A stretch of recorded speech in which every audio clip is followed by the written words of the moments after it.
میں نے بہت کم عمری میں ہی اپنی کزن سے نکاح کیا تھا جو کہ مجھ سے چھوٹی تھی، اور یہ نکاح میری بے حد ضد کا نتیجہ تھا۔ وہ اسکول جاتی تھی اور میں اپنی ضد پر اٹل تھا۔ میری ضد کے آگے سب کو ہی ہار ماننی پڑی۔ وہ اس وقت صرف 15 برس کی تھی جب میں نے اسے نکاح کے بندھن میں باندھ لیا تھا۔ اس کے آنسوؤں کی بھی پرواہ نہیں کی تھی۔ وریشا میرے چچا کی بیٹی تھی۔ ہمارا 2 منزلہ مکان تھا۔ ہم اوپر کے پورشن میں رہتے تھے اور چچا نیچے کے پورشن میں۔ چچا کی بس ایک ہی بیٹی تھی جس کا نام وریشا تھا۔ ہم 2 بھائی تھے۔ میرے والد ترکی میں کام کرتے تھے۔ ان کا زیادہ تر وقت وہیں گزرتا تھا۔ 3-4 ماہ بعد وہ ایک چکر پاکستان کا لگاتے۔ میں گھر میں بڑا تھا، اس لیے میرا اپنے چھوٹے بھائی اور وریشا پر بہت روب تھا، یہاں تک کہ ٹیوشن بھی میں ہی ان دونوں کو پڑھاتا تھا۔ وہ چھوٹی تھی اس لیے میرے سخت لہجے پر سہم جاتی تھی، ڈر جاتی تھی، یہاں تک کہ مجھ سے بات بھی ٹھیک طریقے سے نہیں کر پاتی تھی۔ میرے سامنے وہ ہکلانے لگتی تھی، ہچکچانے لگتی تھی، اس کی زبان سے ٹھیک سے الفاظ بھی نہیں نکلتے تھے۔ وہ مجھ سے اس قدر ڈرتی تھی کہ مجھے دیکھتے ہی اس کی رنگت پھیکی پڑ جاتی تھی۔ میں نے اسے یوں ڈرتے اور خوف کھاتے دیکھا تو مجھے بہت اچھا لگنے لگا، اس لیے میں ہر وقت اسے ڈرائے رکھتا تھا۔ یہ ان دنوں کی بات ہے جب میں نے بچپن سے لڑکپن میں قدم رکھا۔ میری عمر 15 سال تھی، نئی نئی جوانی میں قدم رکھا تھا، اس لیے جن سے مخالف سے ایک عجیب سی کشش محسوس ہونے لگی تھی۔ پھر والد سر پر نہ تھے، اسی لیے اسکول کے اور لڑکوں کے ساتھ مل کر میں نے سگریٹ پینی شروع کر دی۔ ساتھ میں کچھ غیر اخلاقی قسم کی فلمیں بھی دیکھنے لگا، اس لیے دل اور جذبات کبھی کبھی بے قابو ہونے لگتے۔ حالانکہ عریشہ سے میں 7 سال بڑا تھا۔ میرا بھائی عریشہ کی عمر کا ہی تھا، وہ دونوں مجھ سے ٹیوشن پڑھتے تھے۔ ایک بار چھوٹے بھائی کی طبیعت ٹھیک نہیں تھی اور مجھے اکیلے ہی عریشہ کو ٹیوشن پڑھانا تھا۔ انہی دنوں رات کو میں نے ایک بار غیر اخلاقی مووی دیکھی۔ دماغ پر ابھی تک اس کا اثر باقی تھا۔ وریشا جب مجھ سے پڑھنے آئی تو اس نے نیٹ کا فراک پہنا ہوا تھا۔ کافی خوبصورت سی بچی تھی، بالکل مومی گڑیا لگتی تھی، اور اوپر سے وہ مجھ سے ڈرتی بھی تھی۔ اس کی آنکھوں میں خوف دیکھ کر پتہ نہیں کیوں میرا دل اس کی طرف مائل ہونے لگتا تھا۔ مجھے اس کی آنکھوں کا خوف بڑا اچھا لگتا تھا۔ میں یہ نہیں جانتا کہ ایسا کیوں تھا۔ بہرحال وہ میرے پاس آ کر بیٹھ گئی۔ آج اکیلی تھی۔ میں نے کہا جلدی سے اپنی کتابیں نکالو۔ اس نے اپنی کتابیں نکالی۔ اس کی نیٹ کی فراک کے بازو نہیں تھے۔ اس کے سلیو لیس شولڈرز دیکھ کر اور اس کے سفید گورے چٹے بازو دیکھ کر میرے دل کو کچھ عجیب سا ہونے لگا۔ میں نے کہا وریشا اپنی کرسی میرے برابر میں رکھو، میرے پاس آ کر بیٹھو۔ چونکہ وہ مجھ سے ڈرتی تھی اس لیے اپنی کرسی اٹھا کر اس نے میرے پاس رکھی اور میرے برابر میں بیٹھ گئی۔ میں نے اس کا ہوم ورک اسے بتایا اور اسے سر تا پیر دیکھنے لگا، اور جیسے جیسے میں اسے دیکھنے لگا اسے دیکھ کر میرا دماغ گھومنے لگا۔ پتہ نہیں کیوں وہ مجھے بے انتہا اچھی لگنے لگی۔ دل چاہنے لگا کہ ہاتھ سے چھو کر دیکھوں۔ جیسے ہی میں نے اپنے ہاتھ کی انگلیاں اس کے گورے بازو پر پھیرنی شروع کی، وہ گھبرانے لگی، بار بار اپنا بازو پیچھے کرتی۔ مجھے دیکھتی تو میں اسے گھورنے لگتا۔ میں نے اسے کہا کہ تم اپنا کام کرو۔ اس کا بازو چھوتے ہوئے پتہ نہیں میرے اندر کے جذبات مجھے گستاخیوں پر اکسانے لگے۔ میں اپنے ہاتھوں کی گستاخیاں کبھی اس کی کمر پر کرنے لگتا، کبھی اس کے بازو پر۔ وہ اس قدر نروس تھی کہ رونے لگی۔ میں نے کہا تمہیں کیا ہوا ہے؟ سبق کیوں نہیں یاد کر رہی؟ رک کیوں گئی؟ کہنے لگی عمیر بھائی مجھ سے دور رہیں، مجھ سے بہت دور رہیں، مجھے اچھا نہیں لگ رہا۔ میں نے کہا کیا اچھا نہیں لگ رہا؟ کہنے لگی آپ کا چھونا مجھے اچھا نہیں لگ رہا، پلیز مجھ سے دور رہیں۔ اس کی بات سن کر مجھے اپنی غلطی کا فوراً سے احساس ہوا۔ میں نے کہا ٹھیک ہے۔ دوبارہ میں نے اس کو نہیں چھوا، اسے جلدی سے ہوم ورک کروا کے کمرے سے باہر بھیج دیا۔ میں نے جلدی سے کمرہ بند کیا اور سگریٹ کی ڈبیاں نکال کر سگریٹ پینے لگا۔ پتہ نہیں کیوں میرے دماغ میں وریشا جیسے بس چکی تھی۔ میں نے خود کو جھٹکا، پھر باہر کرکٹ کھیلنے چلا گیا۔ میں کافی دن پھر وریشا سے ٹھیک سے بات نہیں کر سکا۔ مجھے یہ بھی احساس تھا کہ وہ میری چچا زاد ہے، مجھے اس کے ساتھ ایسی حرکتیں نہیں کرنی چاہیے، چھوٹی بھی ہے، کم عمر بھی ہے۔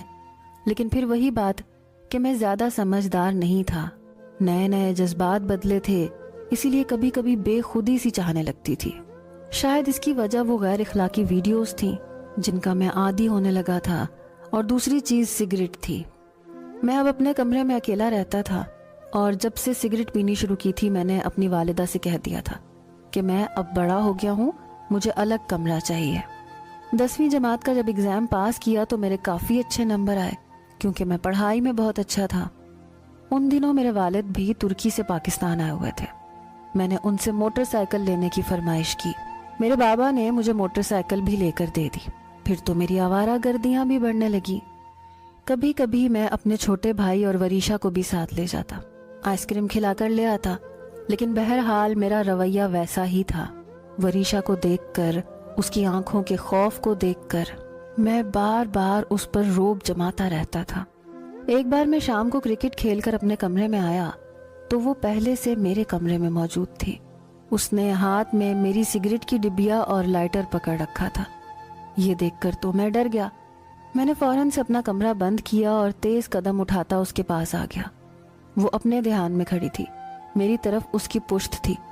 میں نے اس کا بازو پکڑ کر اس کو سیدھا کیا اور اس کے ہاتھ سے سگریٹ کی ڈبیا اور لائٹر لے لیا اور اسے اتنے غصے سے دیکھا کہ وہ ڈر کر 2 قدم پیچھے ہٹ گئی. میں نے کہا, میرے کمرے میں کیا کر رہی تھی تم؟ میرا لہجہ بلند ہوا. اس کی تو جیسے جان نکل گئی, چہرے پر ہوائیاں اڑی. کہنے لگی, عمیر بھائی میں نے کہا یہ ہکلانا چھوڑو اور سیدھا سیدھا بتاؤ کرنے کیا آئی تھی, یہاں میرے کمرے میں کیوں آئی تھی؟ وہ رونے لگی. کہنے لگی, تائی اماں نے کہا تھا ذرا چادر سیدھی کر دو, مجھے نہیں پتا تھا یہاں سگریٹ پڑی ہے. اصل میں اپنے چچا کو سپورٹ کرتا تھا. والد یہاں تھے نہیں, اس لیے چچا میری اور چھوٹے بھائی کی ایکٹیویٹیز پر بڑی نظر رکھتے تھے. ان کے سامنے میں بالکل انسان کا بچہ بن کے رہتا تھا. کبھی سگریٹ پیتا بھی تو اس کے بعد تیز خوشبو والی چند کوئی چیزیں کھا لیتا تاکہ میرے منہ سے سگریٹ کی بو نہ آئے. مجھے یہ ڈر تھا کہ اگر وریشا کے منہ سے چچا کے سامنے کچھ نکل گیا تو میری شامت پکی ہے, وہ میرے بابا کو بتا دیں گے اور مجھ پر سختیاں شروع ہو جائیں گی. میں نے کہا, اگر تمہاری زبان سے یہ بات نکلی نا کہ میں سگریٹ پیتا ہوں, کسی کے بھی سامنے تم نے کچھ بھی کہا نا, تو اماں کے سامنے یا چچا کے سامنے یا چچی کے سامنے, تو وریشا میں تمہاری جان لے لوں گا. وہ خوف کے مارے کپ کپانے لگی. میرے غصے کو دیکھ کر اس کی جان نکلتی تھی. نفی میں سر ہلانے لگی. کہنے لگی کہ کسی سے کچھ نہیں کہوں گی. پھر یہ بات آئی گئی ہو گئی. اب وہ میرے کمرے میں نہیں آتی تھی. وقت کچھ آگے بڑھا. ایک بار تایا ابا بڑے غصے سے میرے کمرے میں رات کے 12 بجے آئے. میں اس وقت سگریٹ پیتے ہوئے ایک غیر اخلاقی ویڈیو دیکھ رہا تھا جس میں ایک نوجوان جاپانی لڑکا ایک جاپانی لڑکی کے ساتھ غیر اخلاقی حرکتیں کر رہا تھا, اسے ہراساں کر رہا تھا. پتہ نہیں, مجھے لڑکیوں کے اندر خوف بڑا اچھا لگتا تھا. میں نہیں جانتا, لیکن خاص کر لڑکی ڈری سہمی ہوئی مجھے اپنی طرف بہت جلدی مائل کرتی تھی. کمرے کا دروازہ کھلا. چچا بڑے غصے سے مجھے دیکھ رہے تھے. میرے ہاتھ میں سگریٹ تھا, موبائل تھا. چچا کو اپنے سامنے دیکھ کر میں بری طرح سے بوکھلا کر رہ گیا.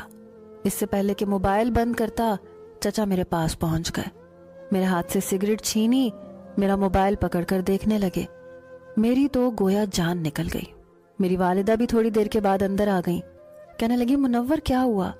لیکن انہوں نے تو میری ماں کی کوئی بات سنی ہی نہیں. ایک زوردار تھپڑ میرے منہ پر دے مارا. کہنے لگے, بھائی صاحب یہاں نہیں ہے تو تم یہ کام کرو گے؟ شرم نہیں آتی تمہیں سگریٹ پیتے ہوئے؟ میری جان نکلی تھی کہ انہیں کیسے پتا چلا کہ میں سگریٹ پیتا ہوں. پھر انہوں نے موبائل پکڑ کر میری والدہ کے ہاتھ میں رکھ دیا. کہنے لگے, بھابھی آپ کیوں بچوں پر توجہ نہیں دیتی؟ یہ دیکھیں, یہ کیا دیکھ رہا تھا؟ وہ ویڈیو جب میری والدہ نے میرے موبائل پر دیکھی تو آنکھیں جھکا گئیں. موبائل بند کیا اور مجھے غصے سے دیکھنے لگی. چچا نے 2-4 تھپڑ لگاتار میرے منہ پر مارے. شور کی آواز سن کر چچی بھی اوپر آ گئی. چھوٹا بھائی بھی آ گیا, بس وریشا نہیں آئی تھی. میں سمجھ گیا کہ اسی نے میری شکایت لگائی ہے. مجھے اس پر بہت غصہ آنے لگا. میں سوچ چکا تھا کہ اس لڑکی کو چھوڑوں گا نہیں. وہ 10 سال کی ہو چکی تھی اور میں 17 سال کا تھا. 12ویں جماعت میں پڑھتا تھا, اور اس عمر میں لڑکے اپنی ہی اڑان میں اڑ رہے ہوتے ہیں, کسی کے روب میں نہیں آتے. وہ سمجھتے ہیں کہ ہماری بادشاہت ہے اور اپنی بادشاہت کرنا اچھا بھی لگتا ہے. میں اپنے چچا سے تھپڑ کھاتا رہا. وہ تھپڑ مجھے اپنے منہ پر کم اور اپنے اندر کہیں زیادہ محسوس ہو رہے تھے. پھر میں نے اپنے چچا کے سامنے ہاتھ جوڑ کر معافی مانگی. کہا کہ آئندہ نہ تو ایسی ویڈیوز دیکھوں گا نہ ہی سگریٹ پیوں گا. چچا کا غصہ کچھ کم ہوا تو میری والدہ کے پاس آ کر کہنے لگے، بھابھی آپ اسے رات کو موبائل نہیں دیں گی۔ میری ماں کو تو جیسے موقع مل گیا، میں جب بھی موبائل اٹھاتا میری ماں میرے پاس آ جاتی، دیکھنے لگتی کہ میں کیا کر رہا ہوں۔ میرے باہر جانے پر بھی کچھ دیر پابندی لگی رہی۔ مجھے وریشا پر بڑا غصہ آتا تھا، کافی دن سے وہ ٹیوشن پڑھنے بھی نہیں آ رہی تھی۔ ایک دن میں نے اپنے چھوٹے بھائی زید سے کہا کہ جاؤ جا کر وریشا کو بلا کے لاؤ، پڑھنا نہیں ہے اس نے۔ اصل میں مجھے وریشا سے چچا کا بدلہ لینا تھا۔ مجھے 100% یقین تھا کہ یہ سب کچھ وریشا نے انہیں بتایا ہوگا۔ اکلوتی بیٹی تھی ماں باپ کی، ان کی لاڈلی بھی تھی، کوئی بات ان سے چھپاتی نہیں تھی۔ میرا بھائی اسے بلانے گیا لیکن وہ پڑھنے نہیں آئی۔ مجھے اس پر اور بھی غصہ آنے لگا۔ ایک بار میری والدہ کہنے لگیں کہ میں تمہاری چچی کے ساتھ بازار جا رہی ہوں۔ زید بھی ساتھ ہی تیار ہو گیا۔ گھر میں اب صرف وریشا تھی یا میں تھا۔ چچا اپنے کام پر گئے تھے۔ چچی مجھ سے کہنے لگی کہ وریشا سو رہی ہے ورنہ میں اسے بھی بازار لے جاتی، تم ایسا کرو اپنا پورشن بند کر کے نیچے ہی بیٹھ جاؤ۔ میں نے کہا جی ٹھیک ہے آپ جائیں، بے فکر ہو جائیں۔ مجھے تو جیسے موقع کی تلاش تھی۔ جیسے ہی وہ لوگ بازار کے لیے گئے میں نے نیچے کا دروازہ بند کیا اور وریشا کے کمرے میں آ گیا۔ کمرے کا دروازہ بند کیا اور کنڈی لگا دی۔ وریشا سو رہی تھی۔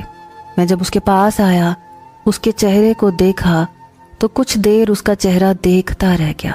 وہ سوئی ہوئی بہت پیاری لگ رہی تھی۔ میرے اندر کے جذبات مجھے گستاخی پر اکسانے لگے۔ میں اس کے پاس بیٹھ گیا، اس کے چہرے پر آنے والی لڑیوں کو اپنی انگلی سے پیچھے کرنے لگا، اس کے چہرے کے نقوش پر ہاتھ پھیرنے لگا۔ اس کے اندر کچھ کھونے سا لگا۔ ایک دم ہی وہ اٹھ کر بیٹھ گئی۔ مجھے اپنے پاس دیکھ کر گھبرا کر فوراً سے اٹھی۔ میں بھی کچھ ہوش میں آیا تھا۔ کہنے لگی عمیر بھائی آپ؟ مجھے دوبارہ سے اپنے چچا کے تھپڑ یاد آئے۔ میں نے کہا تم نے چچا کو بتایا تھا نا کہ میں نے سگریٹ پی تھی؟ میری بات سن کر اس کے چہرے کا رنگ فک ہوا تھا۔ کہنے لگی نہیں میں نے کچھ نہیں کہا، میں کچھ بھی نہیں جانتی۔ میں نے کہا جھوٹ مت بولو، میرے چچا کو خواب نہیں آیا تھا کہ میں سگریٹ پیتا ہوں۔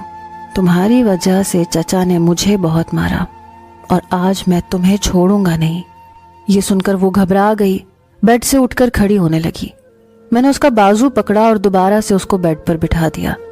میں نے کہا گھر پر اس وقت کوئی نہیں ہے، چچی اور امی بازار گئی ہیں، زید بھی ان کے ساتھ بازار گیا ہے، تو آج تمہیں مجھ سے کوئی نہیں بچا سکتا۔ یہ سن کر اس کی آنکھوں سے آنسو بہنے لگے۔ خوف سے اس کی جان نکل رہی تھی اور اس کی آنکھوں میں خوف دیکھ کر میرا دل چاہ رہا تھا کہ بس اسے دیکھتا رہوں، اس کے خوف سے ہز اٹھاتا رہوں۔ اس نے اپنے دونوں ہاتھ میرے سامنے جوڑ دیے۔ کہنے لگی میں نے کچھ نہیں بتایا، اس دن امی ابو باتیں کر رہے تھے، انہوں نے آپ کو سگریٹ پیتے ہوئے دیکھا تھا کسی لڑکے کے ساتھ۔ میں سچ کہہ رہی ہوں میرے بھائی، میں نے کچھ نہیں بتایا تھا، پلیز مجھے کچھ مت کہنا۔ میں نے کہا جھوٹے بہانے مت بناؤ، یاد رکھنا میں اپنا بہت برا بدلہ لوں گا تم سے، ساری زندگی یاد رکھو گی۔ یہ جو تھپڑ میرے منہ پر مارے ہیں نا چچا نے، یہ تمہاری زندگی کو اجیرن بنا کے رکھ دیں گے۔ یہ کہہ کر میں اس کے کمرے سے باہر نکل گیا۔ میں اب بھی جب کبھی اسے دیکھتا تو اسے غصے سے گھورنے لگتا۔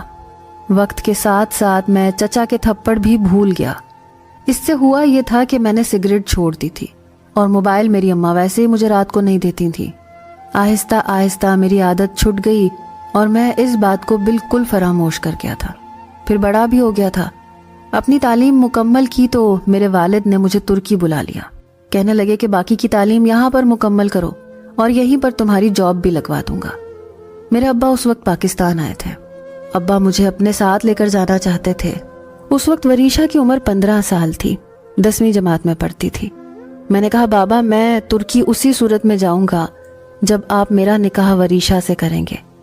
میری بات سن کر میرے والد کہنے لگے کہ تمہارا دماغ تو خراب نہیں ہے، تمہارا ابھی سے ہی شادی کرنے کا ارادہ ہے۔